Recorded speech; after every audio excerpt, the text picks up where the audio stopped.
Hello, and welcome to another edition of Extra Connections Race Talk, my mini series within a series we talk about race and issues related to that on this show.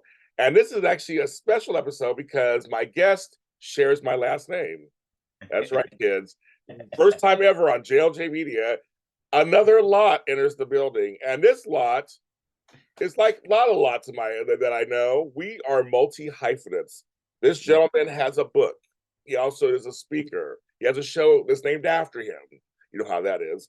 He's a motivational speaker, a teacher, trainer, out there doing stuff, talking about these things. He writes. He's a poet. I mean, we're getting to know him a little bit too, of course. And we're not sure we're related yet, but he just looks like some of my people. So he could be. Help me welcome to the show, Duke Lott. Mr. Lott. What's up, y'all? How y'all doing? And hey, so I see we got the same nose and all that, so I'm sure we're related. As I said, we could.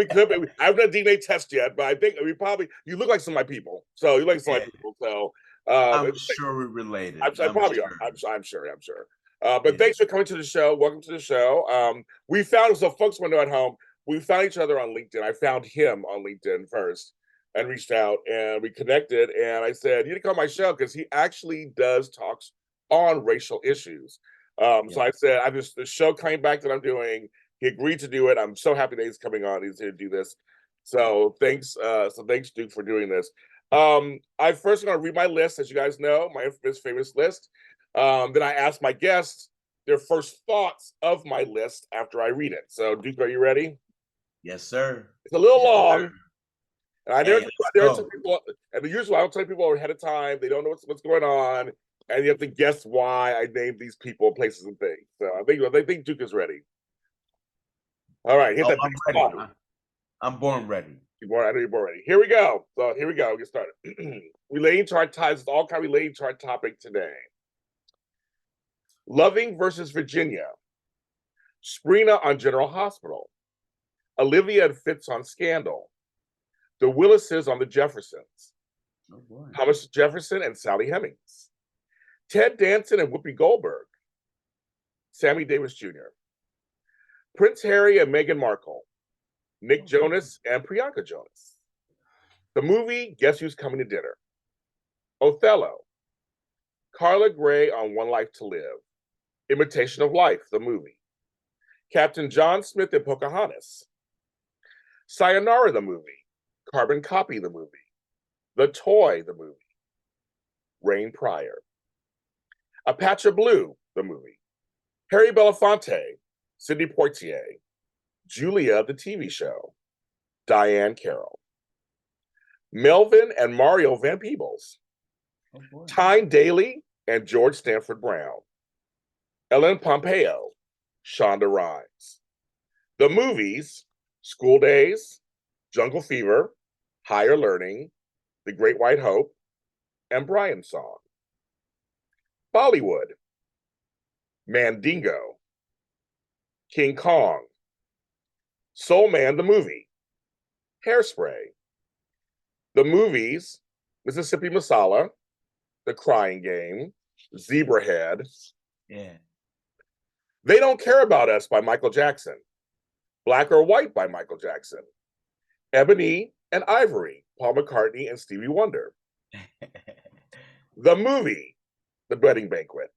The movie, A Bronx Tale. Cinderella, the 1997 movie with Brandy. Quentin Tarantino, Bend It Like Beckham. The Spice Girls. The Village People.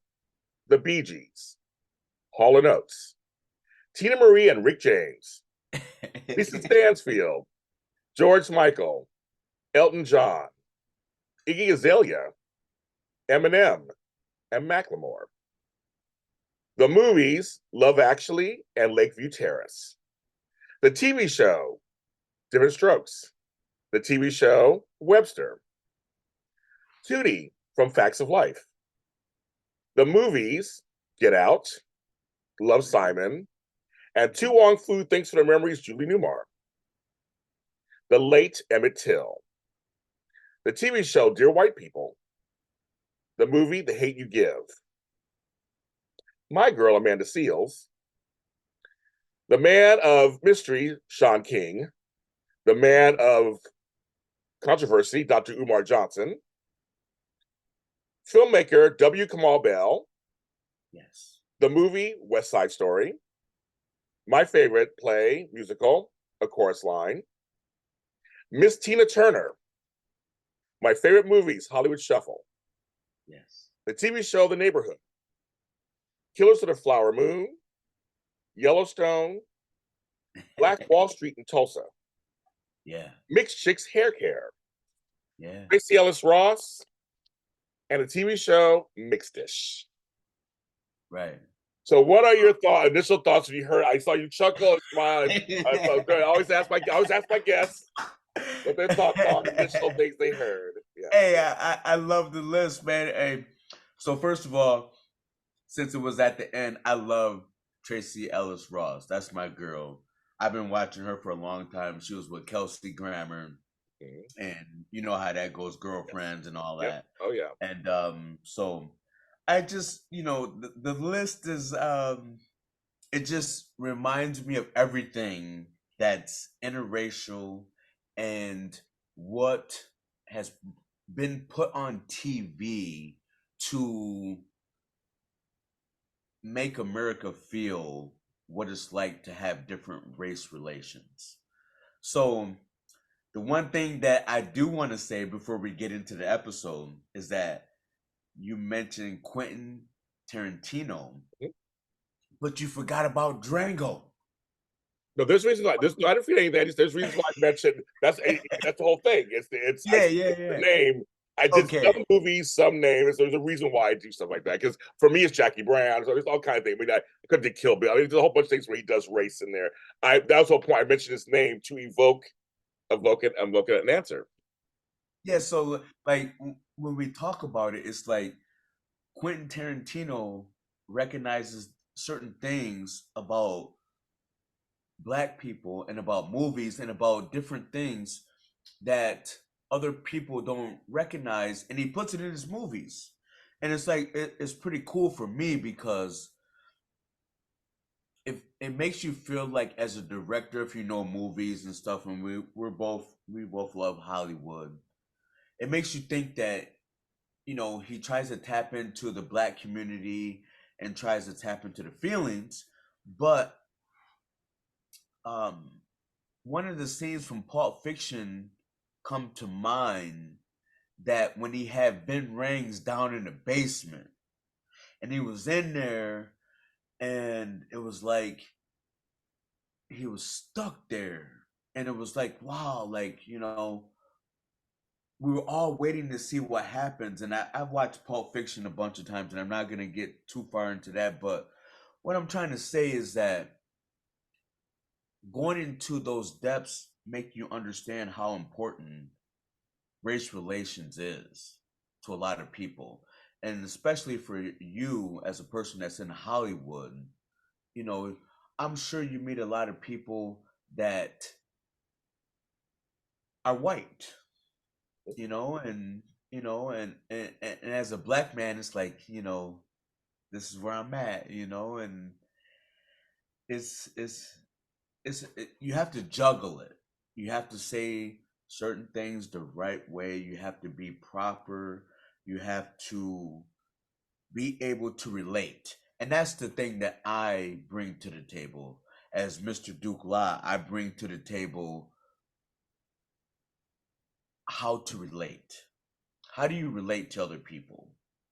As a Black man, my skin has always been the first thing that people see. So in order for me to be able to navigate, I have to let them see that I'm much more than my skin.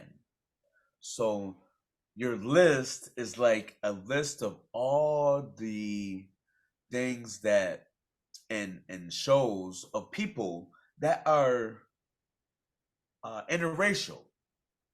And one of my best shows that I watched as a child was the Jeffersons. I love the Jeffersons, man. I love George Jefferson. That was my man because he stood up to everybody that was trying to put him down as a Black man that made it. to the higher heights, the Upper West Side of life, and it's like he didn't apologize for it. And that's what I bring to the table, is that I don't want to apologize for being black. I love being black. I love my skin. I love the skin that I'm in. But at the same time, I want to relate to everybody else that is white, black, brown, and just bring us all together to help us understand what it's like to be in the same world, in different skin, and relatable, because we're all relatable. So you bring up a bunch of things. I'm glad that was your reaction to the list. Yeah, the list was a lot of groundbreaking people, rule breakers, that did stuff that tried to show us that in a light that was, I'll speak of the Jeffersons really quick because I have a couple of actual questions for you. But one of the things I will say, the Jeffersons were my favorites also because, first of all, it was born out of good times because yeah, the homeboy was like, "Hello, you got all these people, you have the good time, you have good times." Like, so the thing, so folks don't know this, but folks who don't know this, the whole point was George he's the first unapologetic black man on television, really, right, who was exactly black, like he was black, he was New York, he had his black wife, he had a maid, it's like, and his next door neighbors were biracial, interracial couple, but he was like, I'm black, I'm rich, and he was short, he didn't care, he was like. So I gotta jump in real quick. So the reason why George Jefferson related to me so much, it definitely was about being black and it was the skin and all that, but he was short. I'm a short man. Oh, you are? Okay. So when you're short, it's like I can tell by looking at you, and I can see the pictures and all that, and watching past videos. I can see you're a bigger man. So when you're a bigger guy, it's like you can be impulsive and, hey, be scared of me because I'm big, and you know what I mean? But as a black man, when you're a little guy and you're short, you have a complex. You have this complex that you walk around with. You like, I'm a short black man. I have to do something. What do I do? Who am I? And how do I make the world feel me as a person that is of stature and be respectful? And that's what I liked about George Jefferson. Like, he was this unapologetic black man that was small in stature, that walked like, hey, this is what we're doing, man. Like, I'm in a battle and let's go. But I want to be respectful to you until you're not respectful to me. That's what I liked about it. That's a good point. I mean, all the short kings out there. Yes, I'm not short, so I don't. I'm 6 feet and like 300 pounds, tall, big boy. I had a brother who was short, and we used to. Well, the joke was he was the runt of the litter because we're all tall. Yeah. He was the only one. I was always joke. My mother's like 5, so we're all tall. Everybody's tall, but he wasn't.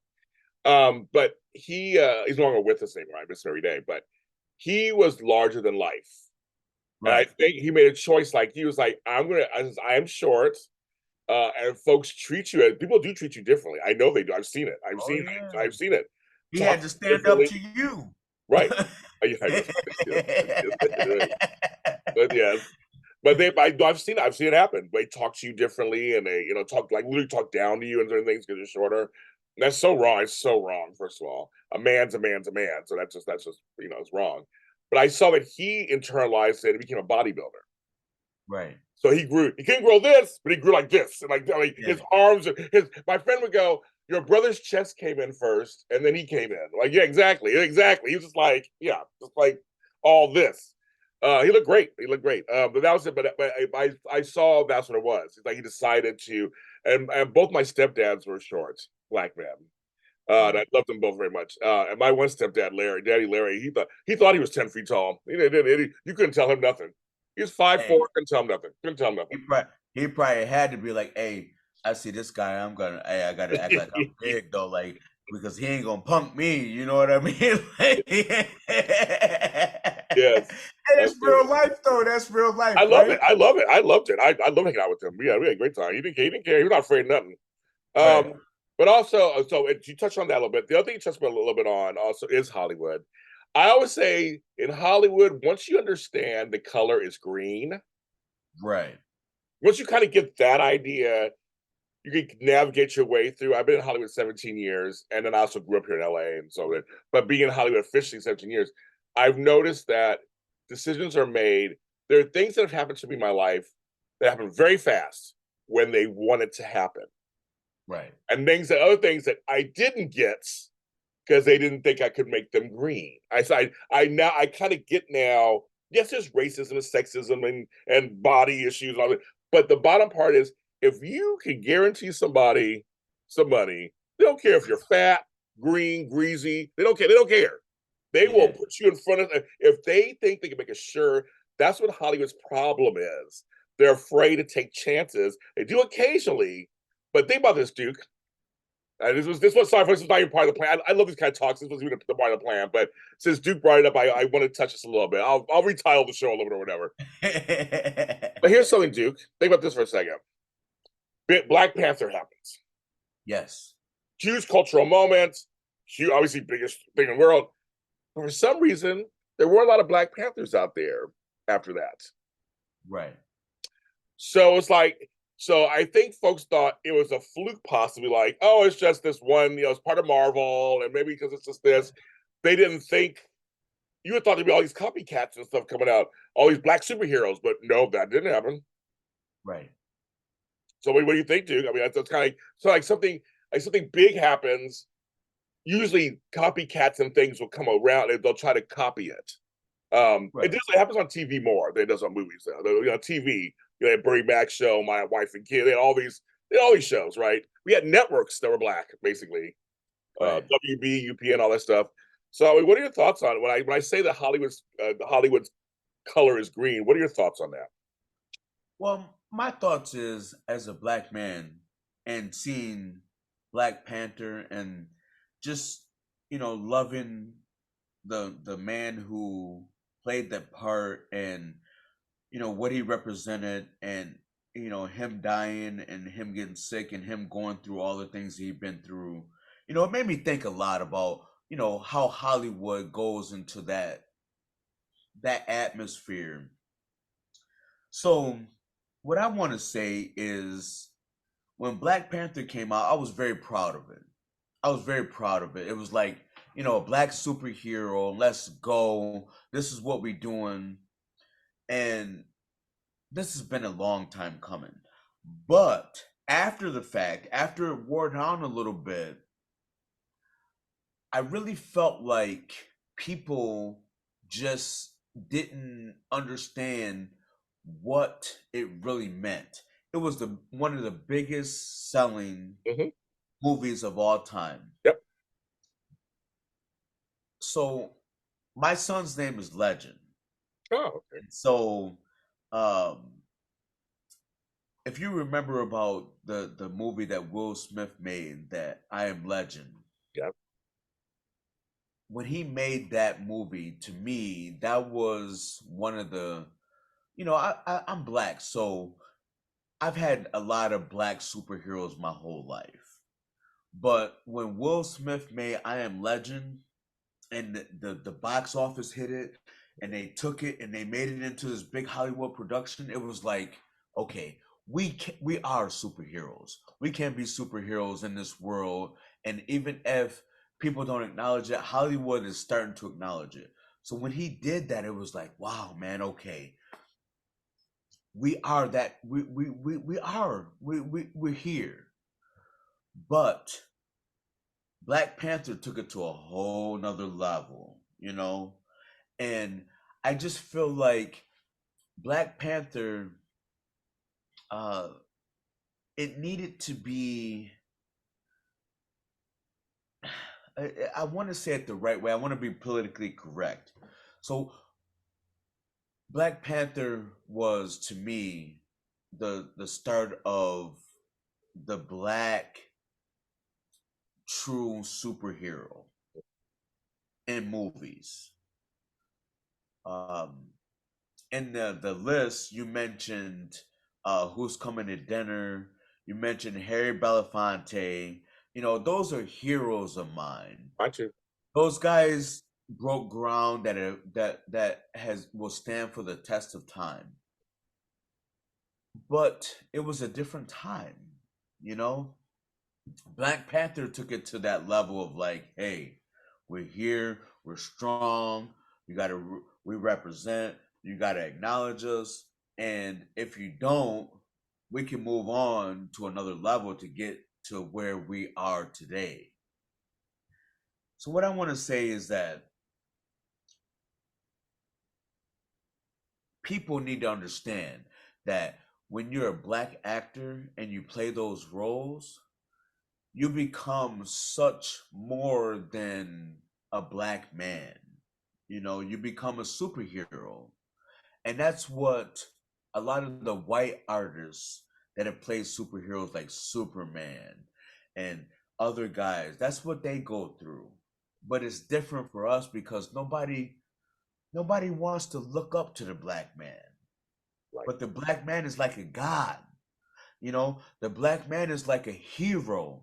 We have been through so much turmoil throughout time in America that if you don't acknowledge us, then you're missing out. You're missing out on the big picture because the black man has brought so many great things to this culture, has brought so many great things to America, to the movies, to theater, to art, to poetry.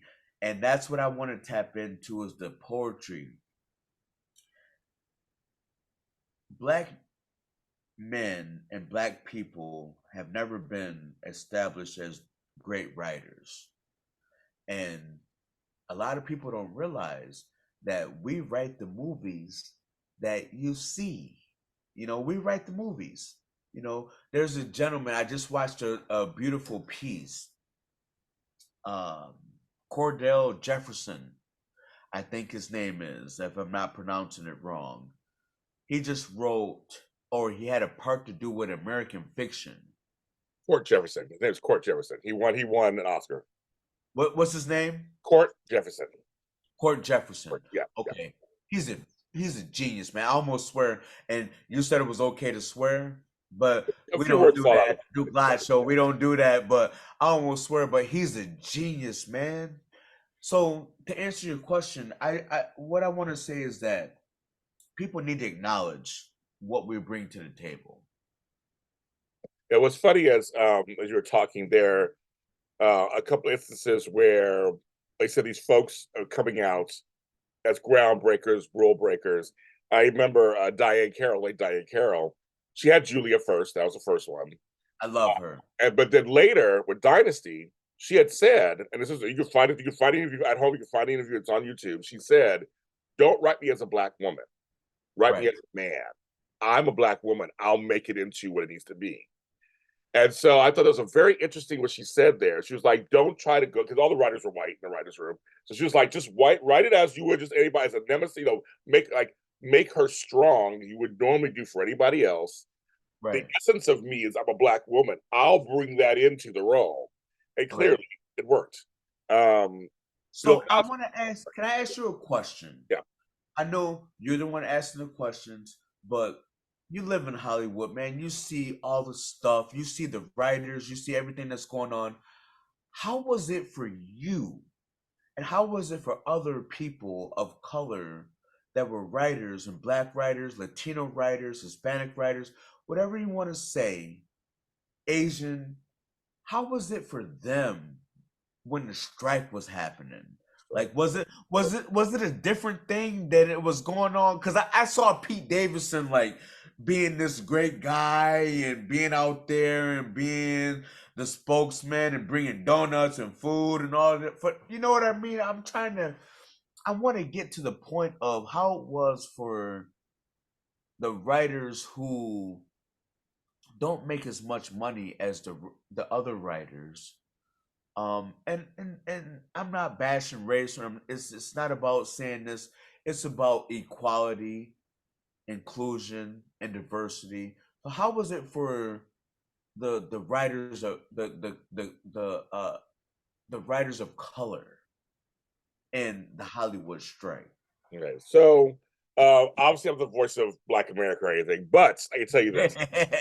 So we get clear, I'm not the voice, please. And anybody who's watching this, please chime in. On, you guys can totally comment below. The strikes were hard. Oh my God, last year the strikes are hard. Above the 10,000 things that I do, Duke, I'm a writer first.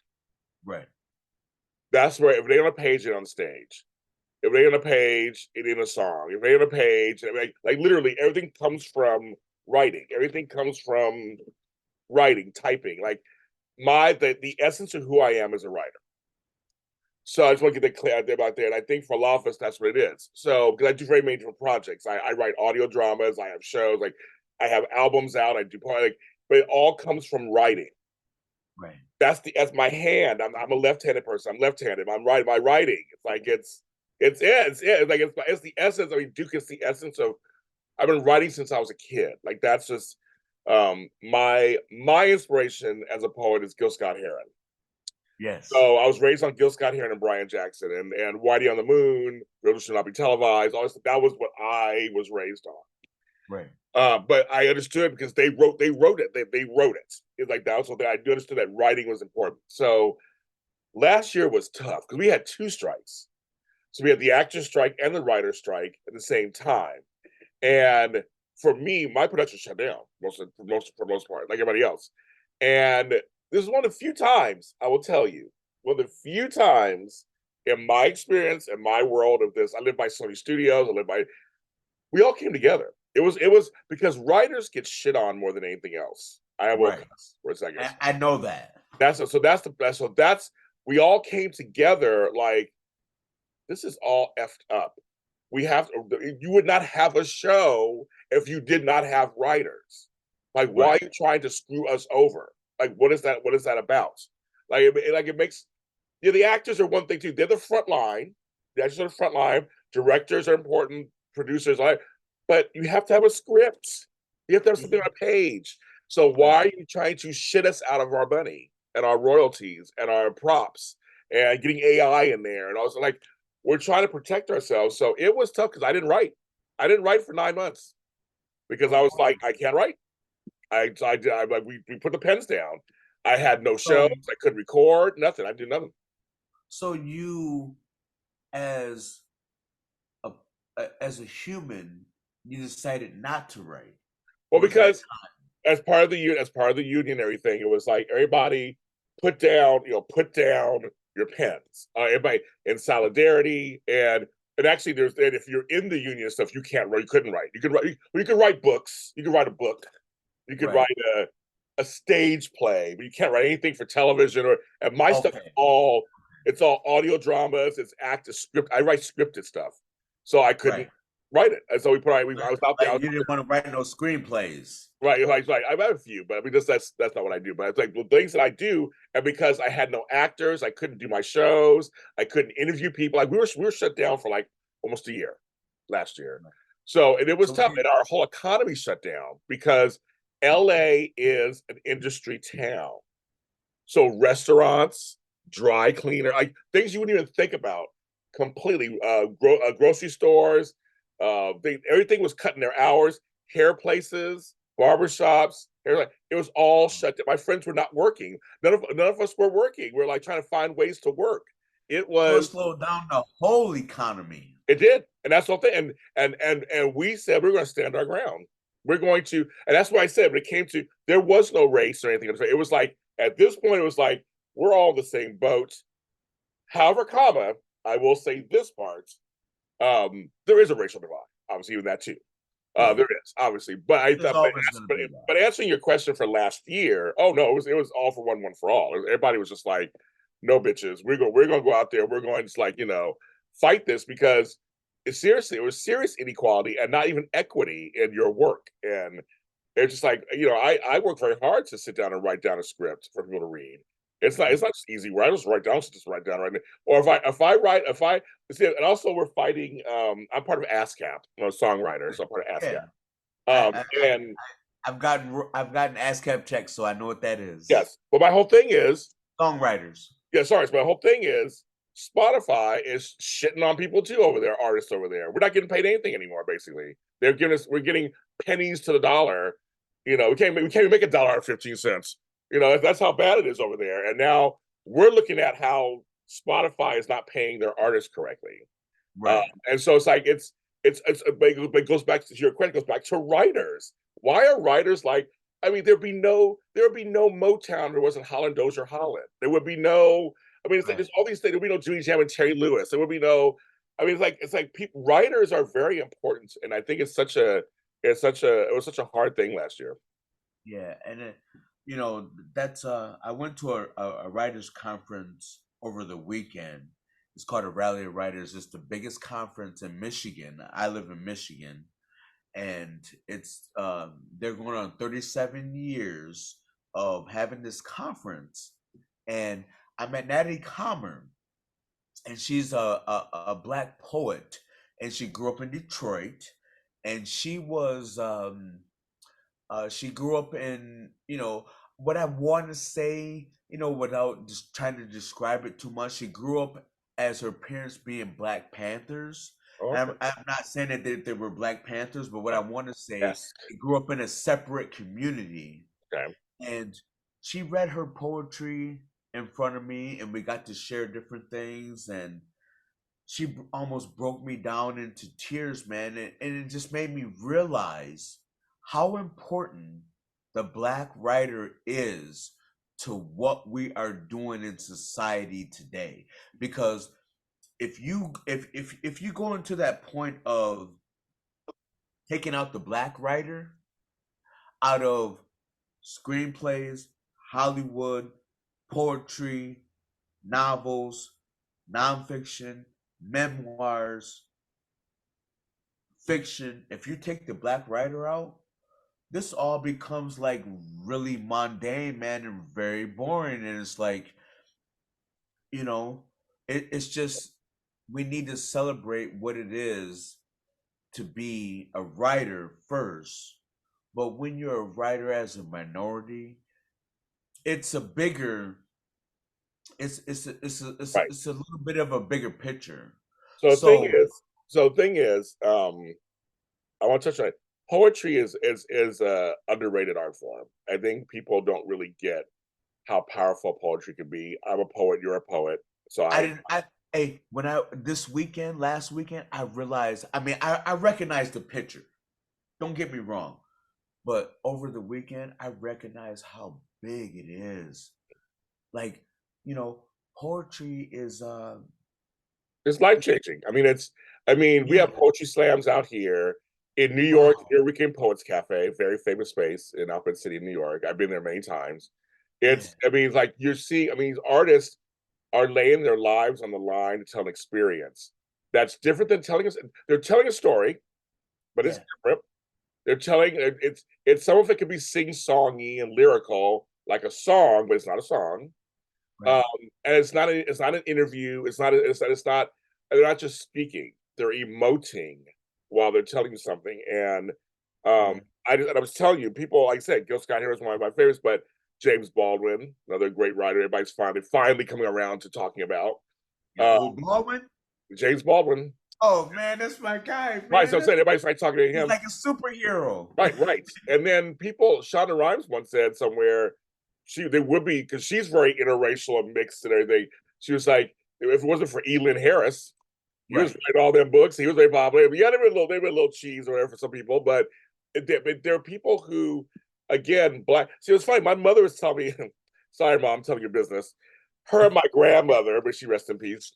They used to read all those old, juicy black books back in the day about Mandingo and all that stuff for fun.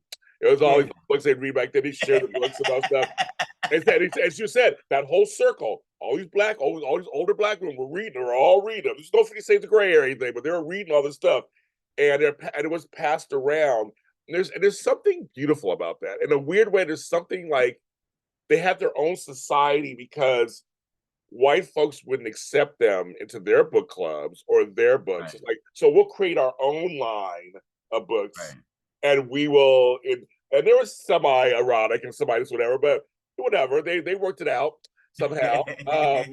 But now, you know, also we have, and there was Zane, another person out there, had books out there, and you know, there's a lot of black writers out there that over the years are finally getting some due because they've always been there. They've always been out there writing. It's just like they just didn't. Instead of waiting for a white person to discover them and make them popular, finally black folks are finally going, you know what, I am going to go in. Black folks read, folks. We read. Yeah, we read. We read. Hey, I read. Hey, and that's the reason I wrote the book that I wrote, Yes. which is called 100 Lessons for a Successful Interracial Relationship, because when you read the title, of course you're going to think this is all about black-white relations. Right. But it's not that. It's not that. It's a guide, a self-help guide that's practical, but also it also gives you the lessons that give you things to do with your partner. You know, so it's not just about an interracial relationship. It's not just about black and white. It's about everybody. Well, I have a couple of questions for you on that. So I want you to answer that. I'm glad you segued to that. Good. That's what I want to say. Yeah, the book is called 100 Lessons for a Successful Relationship. It came out in 2022. You can get it at Barnes & Noble. You can get it at Amazon.com. I saw it on there. We want to promote that. We want to make sure you promote that out there. But my first question to you, and I am very curious what your answer is. Because hey, I want you to ask any question you want to ask. Feel free. Let's go, baby. I'm ready, Duke. Okay, so like you said, this has something to do with because there's interfaith, which is one thing, and it's interracial. So I'm doing interracial because I feel like it's easier on some level. Why do you think? Yeah, I had to actually wrote this down because I really want to ask you this question. Why do you think some interracial relationships fail? Because your book's giving them practical tips. So why do you think they fail? So if you read the book, you will see why some relationships fail. But I'll give you guys an answer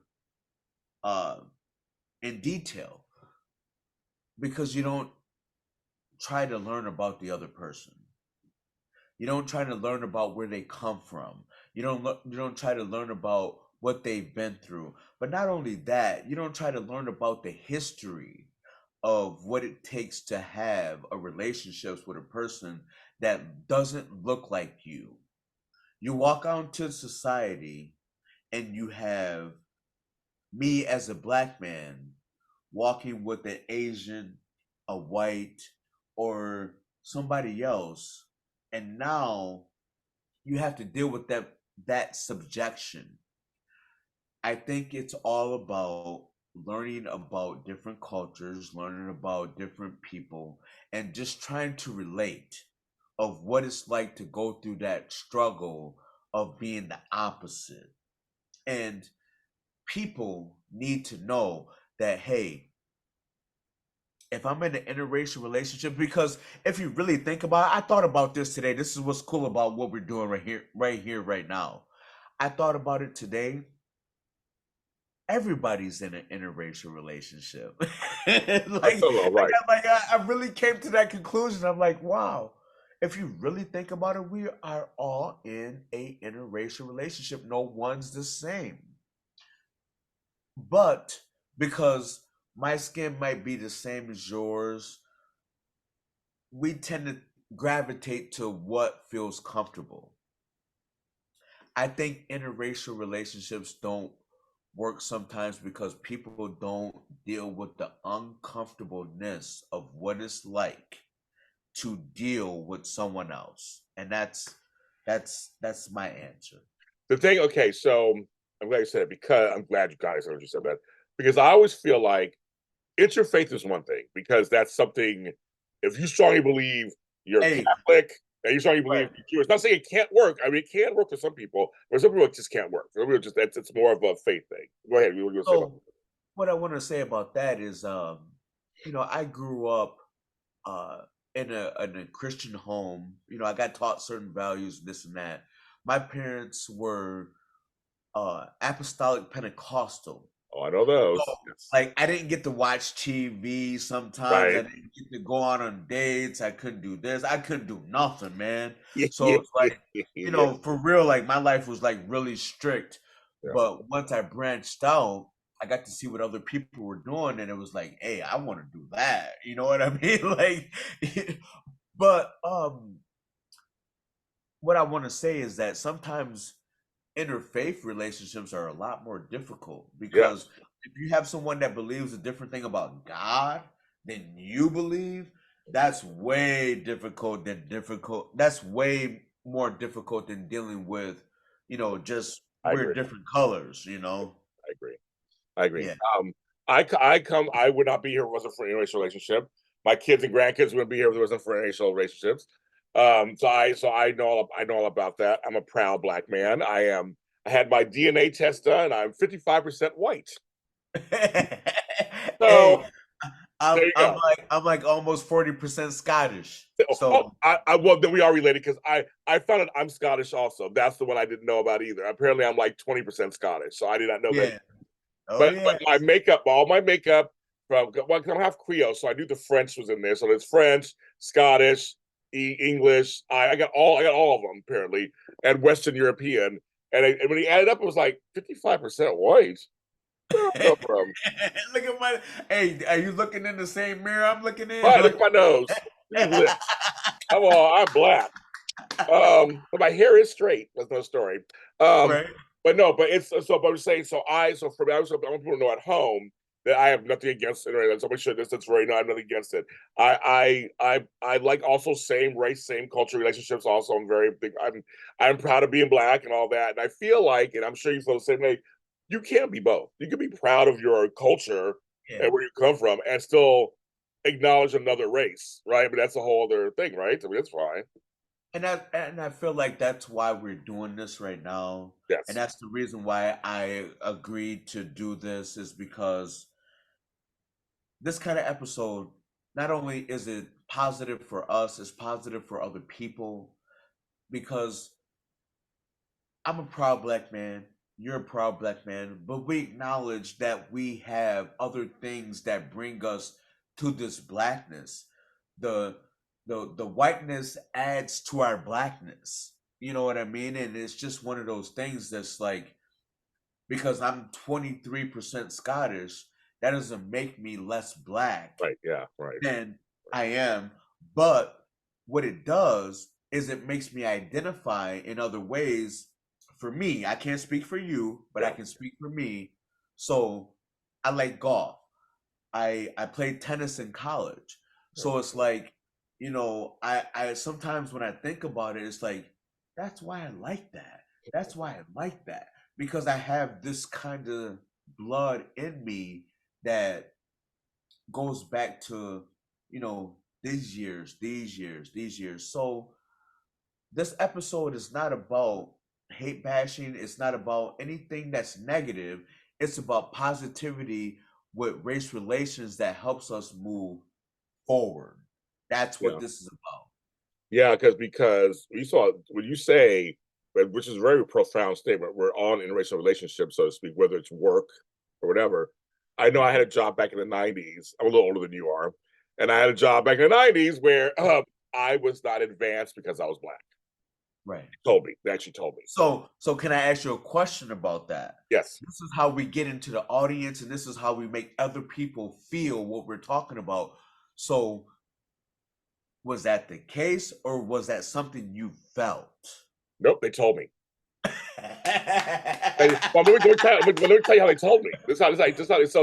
So what's funny is, so me and a white guy got the job at the same time. I was in retail. I was in San Francisco. We had the job at the same time, and we were friends. And we literally, he was good, and I was good. Like we both were good. So when it came time for promotions to management, we were like on the floor, supervisor. I guess I forget those titles back in the days. Everyone should work retail once. It's crazy. But anyway, so I worked retail. So we both, it came up for our reviews. Our reviews were at the same time. And he comes out, he's like, I got the job. I'm going to be now promoted to supervisor of the blah, blah, blah floor. And I'm getting the money every day. And I was like, oh, congratulations. I'm like, okay, I'm thinking I'm next. I'm going in and I'm like ready. And he talks to me and they tell me how good I am. They tell me they will give me the raise. They tell me they'll give me the schedule. And they would create something called a senior associate. I kept saying that. And so I just asked, I go, because I have a big mouth. I asked, I go, well, why am I not a supervisor? Well, you're like a lead. You'll be like a lead person on the floor. I go, but why am I not a supervisor? And the girl goes, I got to tell you something. It's not me. It's the bosses above. They feel because this is the main store. It was the main store of this. Yeah, like a little satellite store. It was the main store. If I was a manager, it would turn the image of the store into an urban store. Right. That's what they told me. Wow. And I stood there, and I was like in my mid-20s, and I was an activist at the same time. So that was like the wrong person to tell that to. As I'm wearing my Monty pins and all my rayon shirts from wherever and my whatever's. And I was like, that is, but I've heard that whole thing of, even though, as you said earlier, we call it code switching, folks. Anybody know what we call code switching? I spoke very proper. I conducted myself very friendly. I did the job beautifully. And they basically said that I did. There was no like, James, you did fine. However, the face of the company would change because you have a black store manager. Right. And then 30 years later, I hear that in some parts of Hollywood, if we hire you, then we probably appeal to our urban audience. No, I'm a black man, appeals to everybody. I have a fan base of everybody. Why is it? Because I'm brown. Suddenly, it's just BET. Right. So 30 years later, Duke, I'm here. That narrative is still there. And so they told me, they said, James, they should just said, you're a Negro, we can't get you hired. They should just said it to me. They should have said it to me. Yeah. And I remember that story, but that story hurt my feelings. And because I'm half activist, half practical, I had a child, and I was trying. It was expensive in San Francisco. I couldn't quit right away. I wanted to quit. So I wanted to say, take this job and shove it. You mother, blah, blah, blah. And I didn't. I took it. And for anybody now who has no idea what it was like 30 years ago to be a black man in the workforce, you have no idea. Yeah. So don't judge me for that. But I did take it. I eventually did quit. Right. And then I left. They called me back to the company because it always happens to be a store manager 4 years later. Right. And that's so I'm saying, but at the time though, Duke, I had to swallow my pride. So I had to I was raising a child, and San Francisco is very expensive to live in, and I couldn't just leave. No, it wasn't about me. And I want people to understand though, that happens sometimes because some of this younger generation will say things like, "You didn't try hard enough," or "I would have left." You don't know, because the 90s were different, the 80s were different. My father was in the 60s and 70s workforce. That was as a black man, very different. So we can't, I like to judge him too. As I got older, I learned I can't judge him either. It's like you can't judge the past with today's lens. It's just, and you know that, dude. So I love sharing that story because it made me feel very small. It made me feel not worth it. It hurt my feelings. And I was angry. I went to work angry the next like 2 weeks. But then I said, okay, I can't go to work angry every day. I got, as black folks, we're resilient. We know how to put it together. And then eventually I quit the job. I quit. I gave my keys. And I had another job that was better. And I quit. And they were like, you're quitting. I'm like, bye, bitches. And I left. So, I mean. So, I'm so glad you said that, because it made me. And these are real conversations and real stories, and it's very important for people to understand that are going to watch this episode to be able to tap in to what we're really talking about.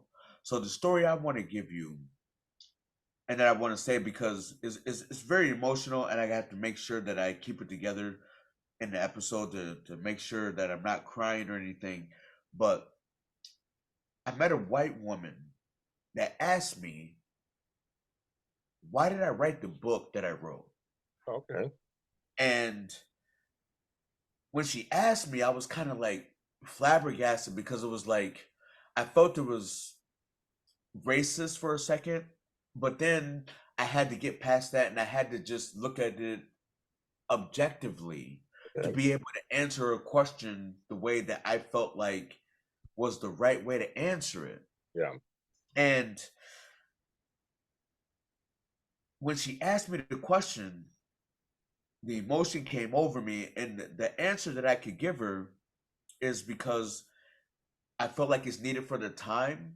But what I did tell her after the fact was that this book is going to be relevant years down the line. Years down the line. You're going to, 10, 20 years down the line, people are going to be looking back at this book that I wrote and say, this guy was talking about race relations. So we're going to go back in time to try to figure out what people were talking about at that time. And that's what I took from the answer that you were giving me, is that it was a different time, different time and space. And it sounds like you handled it the right way, but at the same time, you kept it in perspective to be able to say, I got a family, I got people I need to take care of.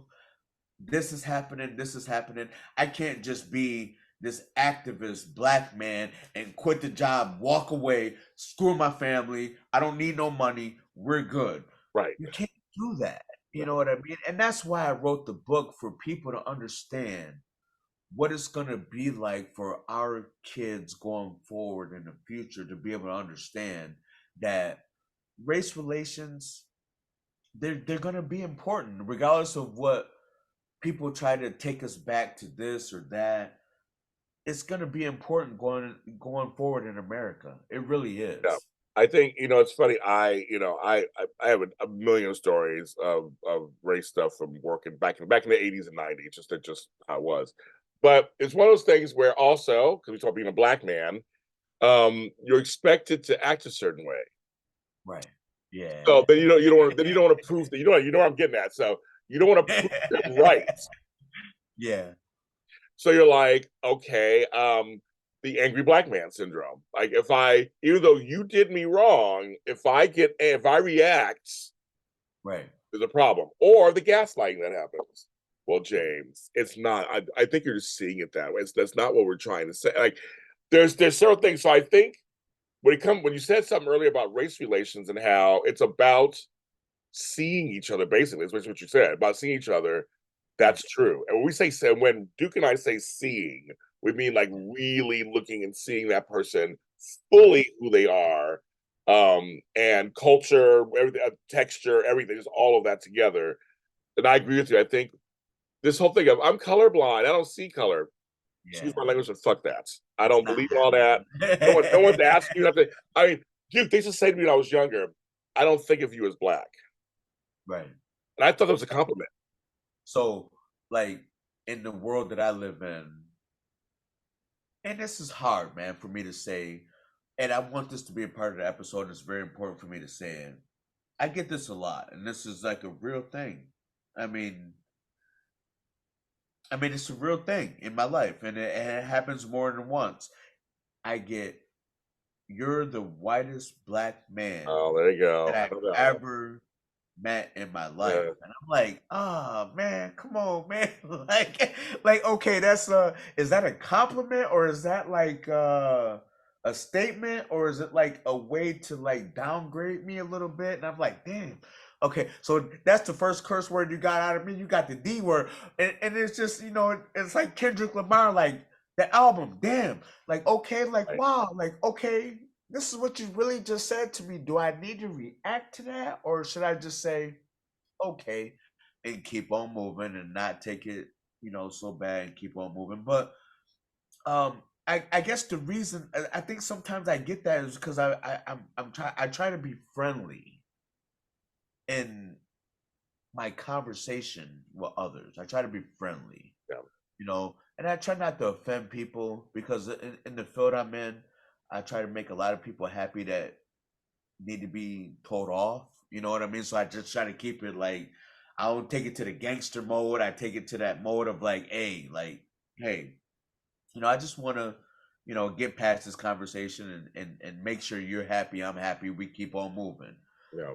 But in life, it's like, I look in the mirror every day, my skin is black. Yeah. Yeah. And it's like, I can never be anything different. Yeah. But why should anybody seeing anything different from me because of my conversation or because of the way that I act towards you? I know. It's the whole thing of, I was called a zebra, an Oreo, vanilla. You talk white, you just say, and I'm like, and I can get down home like everybody else. I mean, I'm like, I blew up in Los Angeles. I mean, I grew up in South Central. I'm in Inglewood. That's where I'm like, I Yeah, can't like I can't go Inglewood's rough. deeper than that. I've been to Inglewood. It's like it's not that great. And so You I'm know telling you, what I'm I like, mean? my father was from Watts. He was from Nickerson Yeah, Gardens. I mean, I know Compton. I know. So I'm like, I grew up not as. I mean, I'm not. There are no self-hating blacks. I'm not one of those. right, Again, as a writer, just going back to that whole thing, I'm a writer first. right. So And I like words. Like, that's what I try to get people to understand. When you meet me, understand I'm a writer first. mhm, I'm not, my skin, is gonna say that I'm a black man. black writer. I don't Right. know. I'm a black writer, and we're gonna get that. But I'm a writer, man, and that's what I want you to see me as. Yeah, and the thing is, I like words, and I had a grandmother, but she rest in peace too, who always said, James, know the proper English language inside and out, because you're a black man. You're gonna need to know this. And said, as long as you know all of that, then you could do all the slang and play around. She was always like, yeah, then you play around it. When you're with your buddies, you talk we talk differently, right? But you said, Right. in terms of going back to that code switching stuff, she's like, make sure you do know. And I'm a spelling bee champion, ex-spelling champion. I used to do spelling bees. So I like words. I think words are fascinating. And I love words. And if I can find a word that fits a piece of work that I'm doing, you know how it is, where it just fits, you're like, yeah, there's nothing like it. When you write a paragraph, Duke, I'm sure you feel when you're a paragraph of poetry, I'm sure you feel really good when you write Yeah. this paragraph with some great stuff. Yeah. It feels good when you write. Like I spend a lot of time writing, but it really feels good when someone acknowledges your work. That's Well, the tell people, because you just good segue. I know we're here to promote you, so you are on a poet list of some sort. So talk about what that is. Yeah, I just received the Rosalie Petrouske writing poetry writing award. And what that entitled me to was I went to a conference for a weekend that they paid for the conference and paid for my lunch and everything. And I got to sit around other writers and learn and read my manuscripts, read my poetry in front of other people. I got to meet so many great poets. I got to meet Natalie Commerce. She was like the best. Oh Like, wow, okay. oh my goodness, she's like the Michigan delegate for poetry. She travels around the world. She's from Detroit. And it was like the greatest experience. I got to meet a 10-time New York Times best-selling author that is going to do a podcast with me. And, I just had so many great experiences. I got to meet a 91-year-old American male that spent his whole life in India. So, part of my journey is that my book that we have been talking about has been translated in Hindi and it's available in India. So all the people of India have bought it. Like a lot of people have bought it and read it, and it was just an awe. It was just an awe-inspiring experience to be in that environment with so many great, talented people, black, white, Indian, Chinese, Japanese, just everybody. It was like, wow, like, I talked to my mother today and she was like, I didn't really realize that you were doing that. Like because I sent her, the poem that I wrote to send in. So in order for me to get the scholarship and get the award, I had to send in my poetry for Okay. them to Okay. read, and I got selected out of a certain amount of people, and it's just a great honor. Yeah. Yeah. That's congratulations. I love that. Congratulations. Yeah, Oh, and it's cool because it made me. I just wrote this poem that I'm not gonna share right now, but I'm gonna share it soon, okay. and maybe you'll get the exclusive if you want it. And it's called Normality, and it talks about the injustices of um what it's like to be a black poet, and what it's like to be a poet, and what it's like to talk about race relations and different things like that. So the one thing I learned this weekend is that when you write poetry, sometimes it's good to talk about resistance. It's good to talk about what it's like to be in that struggle, feel the emotion of what's happening inside the culture. And one of the best poems that I read this weekend was from a poet that wrote a poem, and what she did was she took the words out of the Declaration of Independence, and she kept it the same way that they wrote it, but she only took certain words out. And when she took certain words out, you can clearly see, if you are educated in some way and not a and knowledgeable, you can clearly see that they had a plan. They had a plan when they wrote the Declaration of Independence, that this was supposed to be a nation that was supposed to be for white people. When I say white people, I don't mean like white. I mean like those guys were English and they came from Britain, Right. and Right. they did what they did, whatever. But you can clearly see that they had an intention that other people were supposed to be the burden bearers for this nation, for white people. And I'm not saying anything bad. I'm not trying to bash, but what I'm trying to say is you can clearly see in the Declaration of Independence that they had an intention of what they wrote. And it wasn't just one person, there was a group of people that wrote that. Yeah. So, Yes. I mean, what does that tell you? Yeah. You can get your own answer, but Yeah. when I read the poem, it was like wow, like, hey, this is real. Yeah. Yeah. I could continue with you, of course, but people don't want 5-hour podcasts. They do. Yeah. So you have to come back. You have to come back on again. We'll continue the conversation. Yeah. So, Duke, what else we have to do? I'll do it again. So this show is ongoing. We do this all year long. It does not end. We have more to talk about, Duke. We have more to talk about. Yeah, well, invite me back is as many times as you want. Very good. This has been a blessing for me. I'm so glad and I'm honored to have this conversation with you. Thank you for having me. Uh, I admire what you do. I admire the soap opera episodes. I got to give a shout out to Days of Our Lives when I was a kid. I got to give a shout out to Guiding Light. I got to give a shout out to all the soap operas. Hey, I love it. Bo and Duke. Hey, that was my favorite. Hey, I who love Bo it. and Duke is? They're from. Well, no, they were from. Days of Our Lives, right? Well, both of Days of Our Lives for sure. He's from Days of Our Lives. Okay. It was Bo and Hope. Those are the couple. Bo and Hope. Yeah, I'm wrong. I'm saying Bo and Duke. I mean Bo and Hope. Yeah. That's Days of Our Lives. Was a lot of fun. All of us were raised on soap operas from our grandmothers and aunties. That's our grandmothers, right? Right. Exactly. I love it.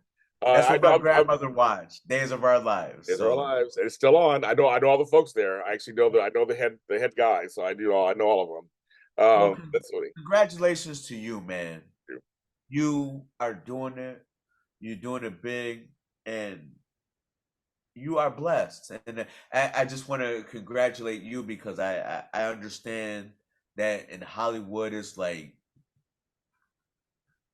it's all over the place. I mean, how do you compete with the Kardashians? You know what I mean? Like, so Right. yeah. Yes. No, I don't think I appreciate that. in my fan base, they're called Lotties. Okay, That's so as a Lottie, I gotta show y'all this. This is my book.